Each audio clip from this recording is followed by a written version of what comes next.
સાહેબ મેરાય નૃત્યની અંદર તમે એ જોઈ શકો છો કે જે બનાસકાંઠા છે, આ બનાસકાંઠાની અંદર વાવ તાલુકો છે અને વાવ તાલુકાની અંદર ઠાકોર કોમ છે અને ઠાકોર કોમ દ્વારા મેળાના પ્રસંગોમાં જ્યારે મેળો ભરાય છે એ સમયે આ ટાઈપના મેરાય નૃત્ય છે એ પરફોર્મ કરવામાં આવતો હોય છે. આ મેરાય નૃત્યમાં આ જે મેરાયો શબ્દ છે, આ મેરાયો આને કહેવામાં આવે છે. તો આ વ્યક્તિના હાથમાં જે પણ તમને દેખાય છે ને, આને મેરાયો કહેવામાં આવે છે. આ મેરાયો એક લાકડી અને એના ઉપર આજે હું આગળ વાત કરીશ એમ ઘાસથી બનેલો આ એક સ્ટ્રક્ચર છે તૈયાર કરવામાં આવે છે.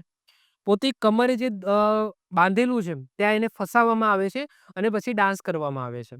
સાથે સાથે સામસામા પણ આવી જાય છે. બે વ્યક્તિઓ સામસામા આવી જાય છે. એકબીજાને જ્યારે યુદ્ધ કરતા હોય એવું પરફોર્મન્સ કરે છે. પછી છેલ્લે ભેટી પણ પડે છે. ઓકે, મતલબ કે હગ કરી નાખે છે.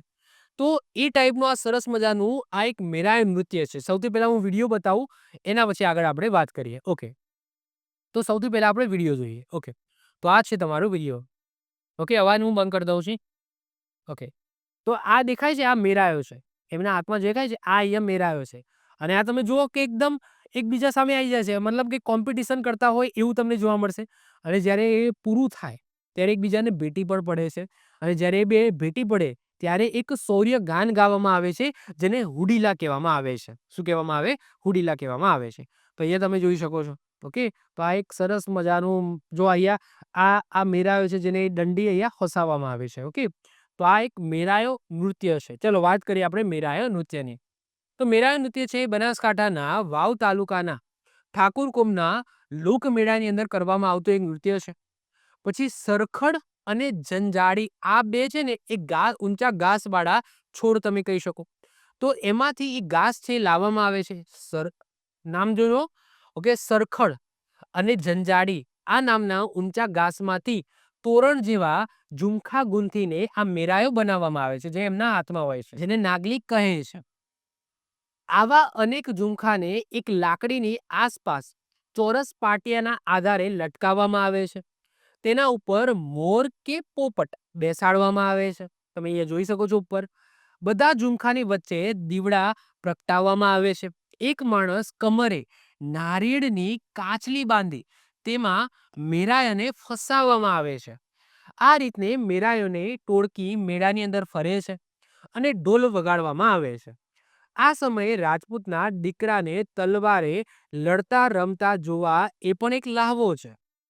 સાંડણી, કાનુડો આ બે લોકનૃત્યો પણ અહીંયા પ્રસિદ્ધ છે. તો આ એની વિશેષતાની વાત કરી કે આ જે મેરાયો છે કઈ રીતના બનાવવામાં આવે છે.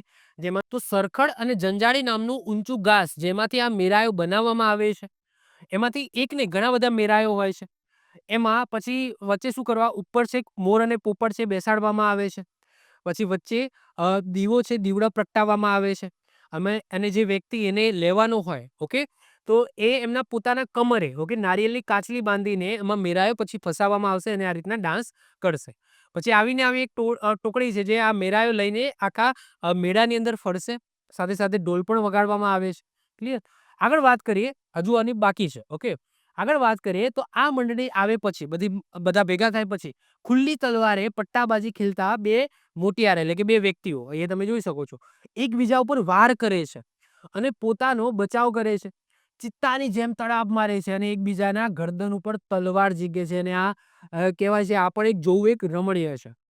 ત્યાં એકાએક બંને લડવૈયા સામ સામે એકબીજાને ભેટી પડે છે છેલ્લે અને એ સમય જ્યારે ભેટી પડે ત્યારે એક શૌર્ય ગાન છે ગાવામાં આવે છે જેને શું કહેવામાં આવે છે? હુડીલા કહેવામાં આવે છે. ઓકે, તો આ થઈ ગયું તમારું મેરાયો. ઓકે, તો મેરાયો નૃત્ય બહુ મહત્વનું છે. કોના દ્વારા પરફોર્મ કરવામાં આવે છે? તો વાવ તાલુકાના ઠાકોરો દ્વારા પરફોર્મ કરવામાં આવે છે.